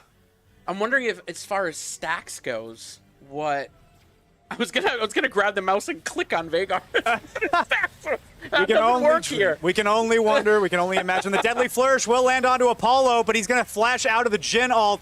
Doesn't matter because there's so much CC from this enemy support. Oh my goodness, Hulth on this Leona is an absolute beast. Next person to get rooted is going to be Arrow Hunter, but he doesn't take much damage as they just want to secure the Nash. It's going to be a strict 4v5 here. Oh no, it's just going to be a 3v5 because Sparkleblight is still over by the Raptor camp. All of River Falls is just getting torn up after going for this Baron steal. Yeah, this isn't looking too hot for UW River Falls right now. TP's going in. Volibear already at the base. Volibear TPs both Nexus turrets, and I think that's exactly where the game is going to end. Done and dusted unless he can flag and drag and CC Creature long enough for Apollo to spawn back in. Maybe the Seraphine can CC him long enough for everybody else to respawn as well. The Cataclysm comes out, but it's not going to be doing enough damage. Kita has the peel that's there. Flash forward from Apollo, but he immediately gets charmed up. Unfortunate for River Falls, but the games and day is not over yet. It's going to be a 1-1 in this best of 3. One more. One more left to play. Jay, are you excited? Oh yeah, I always love cutthroat last games. They just bring the intensity up, you know, make me a little bit more excited. Yeah, couldn't agree more. We will see you all for game number 3. We're going to take a short break.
Welcome, ladies and gentlemen, for the final showdown between University of Wisconsin, River Falls, and Whitewater, correct?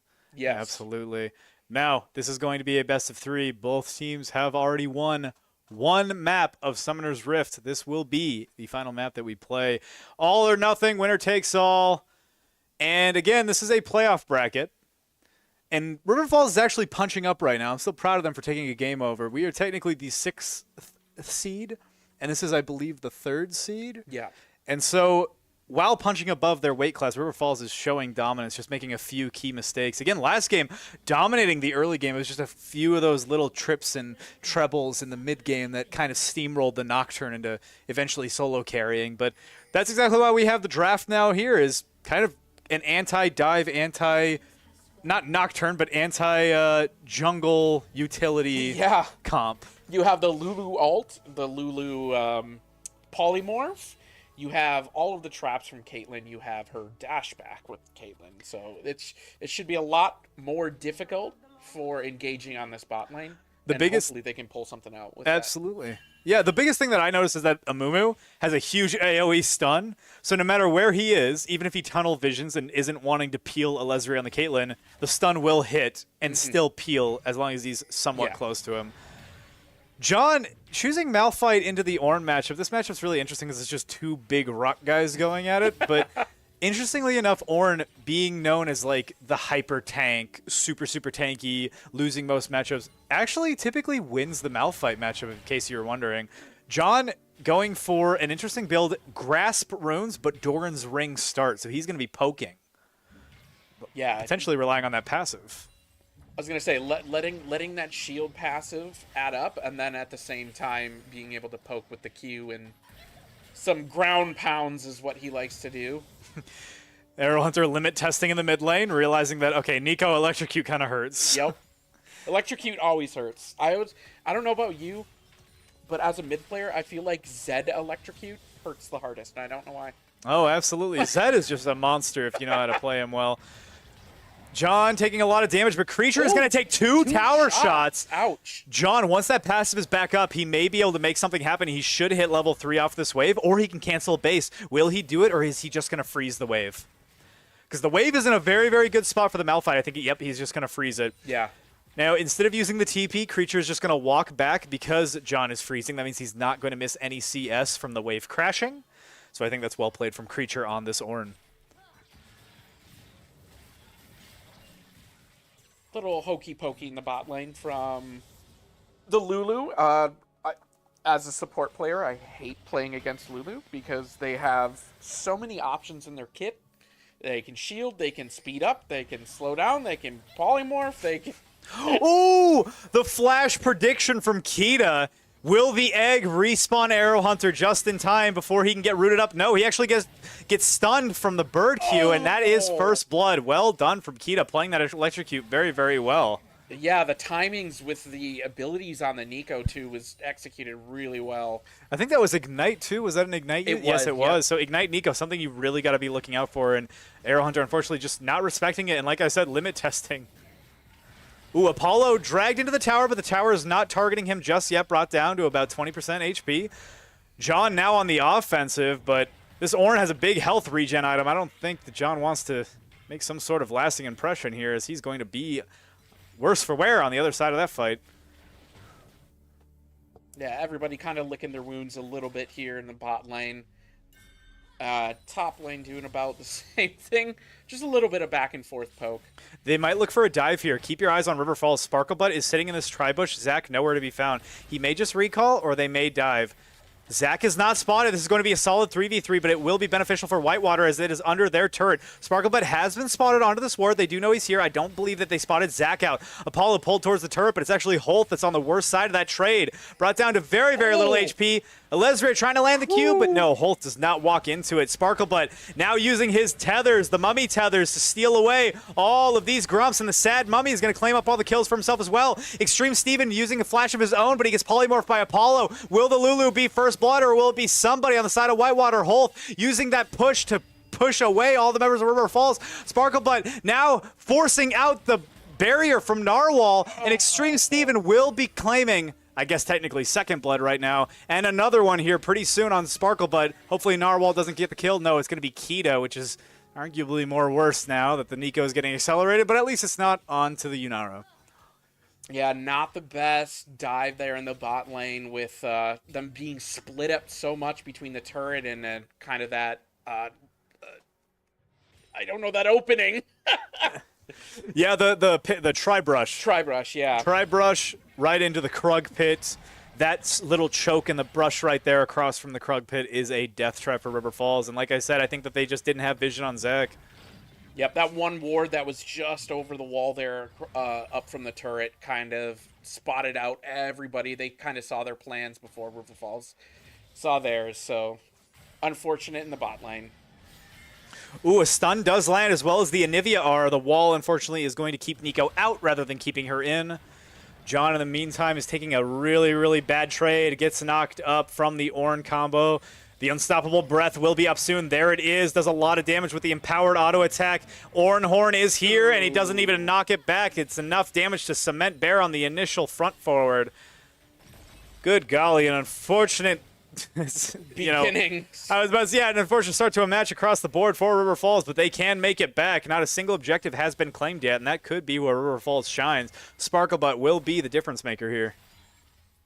Yep, Anivia with the 1 death, but holding up pretty good in CS. Again, Caitlyn with the 1 death, but doing a lot better than the Yunara, who only has 35 CS at this time. Apollo getting tethered in, takes a turret shot, about down to half HP. Not what you want to see on your Lulu, but she should have that passive health regen. I don't know if Whitewater has anything to say about it, though. Keep your eyes on Zach. He comes right on in, but he misses the tether. Sparklebutt now getting chased down by Extreme Steven. Actually, no, that's going to be the Nico of Tito. Yeah. I got fooled out. Sparkle taking electrocute damage, but he's only brought down to about 90% HP. It's going to be a 3v3 here. 3v4, actually. The flash forward from Kita. Pop Blossom lands out of 2 members of River Falls. Sparklebutt gets rooted up in the meantime as well, and Alesria is nowhere to be found. Cannot help his team. Instead, opts to just farm up. River Falls taking worst trade there that was probably imaginable, other than Alesria also dying, as they also get a supplementary Drake. The only good side is that Arrow Hunter will, in fact, get some plates in the mid lane, and this Anivia will get a little accelerated. Little extra gold. John's still not any more items more than the last time he was fighting this Ornn, and trying to box him out just for some CS. Yeah, Ornn opting to go with, I forget the name of that. It's the cloak. Yes. The really Spectres. heavy, yes, anti-magic or magic resist. John is actually on the... I'm really surprised. I was about to say, I think this is going to be turning around for Creature, but he's now on the back foot. John does have the ultimate available. There it is, the knock-up ultimate. Can Creature survive this one? Yes, he can. He gets the knockback. Bit off a little bit more than he can chew. Poor John. Can Sparklebutt make something happen? No, he can't even get the exit frag. Yeah, Ornn did so use unlucky. the flash there in order to get out. So, I mean, He did. if anything, Oh, so unlucky. So sad for John. He could have just waited until his Q was up and cemented it with a Q, but I think he didn't realize that Ornn was going to be able to do that much damage in that little of time. Alesria now might get dove. Lulu was spotted in the top side of the river. This Caitlyn could be in trouble. Zach is a pain in the butt in the dives because of that passive he has. yes. Similar to the Anivia Egg, he is actually unkillable until you destroy his passive first after the first time he dies. Nope, instead, Extreme Steven is just going to opt of taking blue buff, potentially stealing out Gromp away as well. But now Lulu is coming down. Apollo may be able to push out the enemy from her boy's jungle, but instead the Amumu player is just going to steal the blue in turn. I was just going to say, Amumu did just pick up all grubs there. Oh, I didn't even notice. Yep, so at least that little wins for UW River Falls, and now he's just, hey, I'm going to take your blue. Thank you. Absolutely. Little victories. Speaking of little victories, 12 CS up for the ADC of Alesria, but here comes Zach. This is the problem I was talking about. takes up so much damage. Hostile takeover does land on both members of UWRF, but there's no more damage to be seen on this bottom lane. Nico is missing. So now the Anivia is rotating down, potentially looking for some kills. Apollo stopping the backs. Here comes Kita with the Pop Blossom, though, disguising himself as a minion, knocks up Alesria and Apollo with the Pop Blossom. Alesria will be the first one to follow. Apollo and Arrow Hunter now sitting onto the back foot, retreats into the Tri-Bush, and the slows from the Anivia are enough to deter all the remaining members. Apollo forced to use his flash before he hits that Cyclone of the Yunara. Flash over from Extreme Steven. Arrow Hunter having to use his own so that he doesn't get knocked up by the Jax. Creature looking for a tower dive of his own. John, where is his passive? Can the Malphite shield save him just in time? He's not even going to go for a dive. There's the shield. Wait for the the Ornhorn was actually already used. Same with the Malphite ultimate. Traded into the top lane. Let's see if Ornn wants to risk a little bit of a dive now. Look at his mana bar, though. He does not have anything. So I think he's just staying... Oh! I think he got that. Oh, John, you gotta be careful. Stops the back with a little bit of a Q. That's what we like to see here. Okay. Creature forced to stick around, but he does have a little bit of mana regen directly into his kit. John has to be careful here. He's making my palms sweat a little bit. I don't like what he's getting a little cocky. He's getting a little freaky.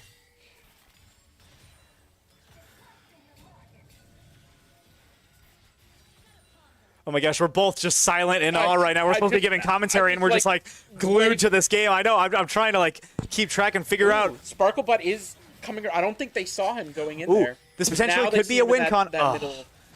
Yeah, there was a middle brush ward. John losing the shielding from his passive, but that will recharge in about 10 seconds. Sparkle, but using his flash to get the Curse of the Sad Mummy. Double stun. Narwhal brought down to about 100 to 0. Second bandage toss lands onto Holt, but the cavalry is there. Extreme Steven launching in. Pulls back Apollo, but it's not going to be enough. Alesria doing so much damage to both of these members in the bottom line. Extreme Steven going back in as Creature uses the TP down. No, it's actually going to be Kita. Another Pop Blossom lands on to the Apollo, the support of River Falls. And River Falls is taking up so much damage right now. Can Extreme Steven fall? But after his passive gets procced, I don't think it's possible. Sparklebutt doing as much as he possibly can. But he is simply out of mana. You can't do anything as the Sad Mummy when you don't have that little blue bar below your health. And I think this may be the end of River Falls Jungle. Sparklebutt sent packing back to a gray screen. It did look fairly well for the because they weren't focusing. Holy crap! It's a long day. They weren't focusing the Caitlyn. So Caitlyn dealt a whole bunch of damage there, able to get the kill on. I think it was the Yunara, and then unfortunately the Zac and the Nico just a little bit too tanky for her to do any more damage. Oh my gosh, did you see what just happened? So they warded Nico onto the bottom lane. She was recalling. It was getting pinged by Alesria saying, I have ultimate, and he used the Caitlyn ult, but then it got blocked by the Nico clone. Arrow Hunter mid lane getting caught out. I don't think the egg is going to save him. He's not going to be able to get resurrected in time. Narwhal slays UWRF Arrow Hunter. But yeah, in the bottom lane, Alesria, you might notice that his ult is on cooldown. That's because he used it on the Nico and the brush, but I don't think he realized that the Nico clone can take the ultimate for him. Now they may be in trouble. Hostile takeover trying to cut off Alesria. Alesria does go berserk, shooting his teammate, and then they get knocked together from the sticky goo that is the Zac of Extreme Steve and Alesria. Second one to fall from this Yunara. Double kill in the bottom lane for Whitewater. John, can you make some miracles happen for your team into this top lane? Ornhorn gets called. He does get knocked up. John does have the ultimate available to escape if he needs to, but he doesn't even want to use it there. Creature on a killing spree in the top lane, and look at these bounties across the board on blue side. Yeah, this is not looking too hot for UW River Falls. They're going to have to do some really crazy stuff in order to kind of climb back into this game. I've seen it before, so not counting them out by any means, but they have a large hill to climb here if they want to try to claim this victory. Couldn't agree more. 5K, almost 6K deficit. That can be made up very, very quickly if you can get any of these bounties, but they aren't able to stop the recall in time. Kita Arrow Hunter now scrapping out into the bottom lane. Electrocute will proc, but Kita is simply too darn tanky. The Malignants and these penetration boots not offering any defense, but it's simply built and integrated into the Nico's base kit. What is this champion, and how has she not been nerfed yet? Looking for a cheeky tier 1 in the bottom lane. Sparklebutt has not been spotted yet. But Zach is hovering, and here comes Kita. Arrow Hunter needs to call out that the Nico is missing. Sparklebutt now gets rooted and pulled back. Curse of the Sad Mummy stuns up 3 members of Whitewater, but it's not going to be enough as he gets pulled back yet again from the Renata tether. Hostile takeover pulls Apollo back into the fray, but it's going to be a flash over with the pop blossom from Kita. Kita does end up going down. A shutdown goes towards the Malphite. Arrow Hunter trying to do as much as possible, but Extreme Steven jumps into the tower range. Now it's all up to John. He has to kill all of these little sucks, all of these little slimes, everything that he possibly can to cement the death of this Jax. And no, or not Jax, what am I saying? Zach. Sounds the same. Unfortunate for River Falls, they were playing under the turret, but the pockets are too heavy and the wallets are simply too big right now on the side of Whitewater. Oh, the Ornhorn is called. John does not have his ultimate. He's going to get knocked up. Can Holth and Creature do enough damage? Yes, they can. Creature is, I think in that last team fight, he took so much turret damage, and then it just didn't reflect it on his health bar. He still had health. That's a 4-0 Orn for you with all of these tanky items. 20-4, it's not looking good for River Falls, but like we've said, crazier things can happen. The stun might land on a creature. No, it's not. Arrow Hunter trying to chase down his prey. He does have the wards. He can try to predict it. The slow of the R does not land, but the Q does. Maybe another stun right here. He could try to get the electric proc. No, he does not want to take any turret shots. Sparklebutt leashing up the Herald. No, he smites it, but it gets reset. So unfortunate for River Falls. Apollo forced to flash over the wall before the ultimate of the Renata can hit him. Renata instead claiming the kill of Sparkle, but as a complimentary Plyza Lesbria, even though she used the barrier, it's not going to be enough. Or, no, sorry, it was the Lulu shielding isn't going to be enough as they tear right through that Whitewater, doing so much damage and defeating the Rift Herald. Oh, unfortunate from Sparklebutt. He just couldn't decide what target he wanted to prioritize, going to lane or the Rift Herald, so he tried to half it, and he smited it down to, what, like 200 HP? Maybe 100 HP? Yeah, it was so low. So unfortunate. It's coming up tails every single coin flip here for River Falls. It's just not working out in their favor, and the gap just keeps getting bigger and bigger. It's honestly the best analogy because all of these fights could have went either way, and River Falls is just unlucky. Whether it's just the smite not going their way, the fight not going their way, a CC hitting onto the wrong person, something always goes wrong. Creature now stuck between a rock and a hard place. Ooh, uses the dash to actually break the Anivia wall, and very, very interesting. You can actually do that with the Talia wall as well. Using that Ornhorn, maybe potentially looking for Arrow Hunter as a kill, but the Curse of the Sad Mummy stuns him before he can get the second charge. Arrow Hunter flashing before the dash can land on top of his forehead. The ultimate from Lesria will not cement the kill, but the Polymorph might. No, it's not. He's at 1 HP, and it's going to be the slow tick damage of the Leandri's Mask of the Amumu to finally claim that kill. 1 bounty and 1 more kills. That was 1/5 of River Falls kills right there. Oh, my goodness. And it took 4 people to get it. Well, it's better than nothing. Now they have a timer to do something, potentially. Some sort of overload play. Maybe get some of these objective bounties, go down mid lane. It is looking rough, though. Drake is up in 40 seconds, but at that time, the Ornn will respawn. Ooh! Walled Extreme Steven, but he's able to just jump over. Kita and John now duking it out into the top lane. Now that the Nico's distracted, River Falls may have a timer here to do something. Ornn is still coming out of base, but the fight could last a little bit longer than that. Nico now rotating down. John needs to call this out to the team. Nico is missing. Apollo now worse for wear, getting caught onto the mid, gets rooted up, pulled back, has to use the wild growth on himself, but it's not going to be enough. Narwhal gains that kill, and now Alesria may be next to fall at the hands of Extreme Steven. The Anivia wall will protect Sparklebutt, but the hostile takeover makes him go berserk. Ooh, great Anivia stun to slow down the slow advance of Extreme Steven, but he simply walks over the Arrow Hunter R key. Sparklebutt trying to make something happen, but he's brought down to about 10% HP. Now it's just Arrow Hunter, the last one on the line, as the Malphite did back, but I think he's too little too late. This will be sole point for Whitewater. Yeah, I mean, in some of these fights they are doing, especially the Anivia's doing some really nice wall, really nice ult to keep them slowed down and doing it, but they're not doing enough damage to any of these champions. Yeah, unfortunate. That's just a deficit of just being so far behind. Even just a level or two can completely change how much damage you do to a champion. Well, as they say, this is where the rubber meets the road. River Falls is going to have to come back sooner or later, and it better be sooner than later, or else they may have let this game run away from them. Arrow Hunter taking a lot of damage now into the bottom lane from Creature, but he almost got walled into the turret. That would have been cute. One more level on that wall, and it can cover that whole thing. And this, oh my goodness, Creature is level 14, a 2-level advantage over Arrow Hunter. Good golly. Poor John wasn't even able to get the objective bounty. He does have the ultimate available if he needs to get away. Extreme Steven maybe looking for a jump here. Yes, he is. The Zac jump, he does ult away. There it is. There. Malphite ult is down. It's exactly what Whitewater is going to be calling for, but 4 members are in this top lane. Anivia can free push bot, and the mid lane may get overloaded here from Alesri and Apollo if Creature can't defend. Sparklebutt now on his way, but I don't know how much damage they're going to be able to do to this. Oh, the first bandage toss lands. Creature using the Ornhorn. The Cavalry is slowly on the way. River Falls needs to speed this up. The Polymorph cancels the second charge of the Ornhorn. Apollo now backing up. Creature knocks up Sparklebutt, but is not able to do anything more. Baron will be started. Extreme Steven jumping into the pit right now. River Falls, I don't think they're none the wiser. Well, they did pick up Scuttle there, so they can see that they are doing Baron, but not sure if they're even going to contest.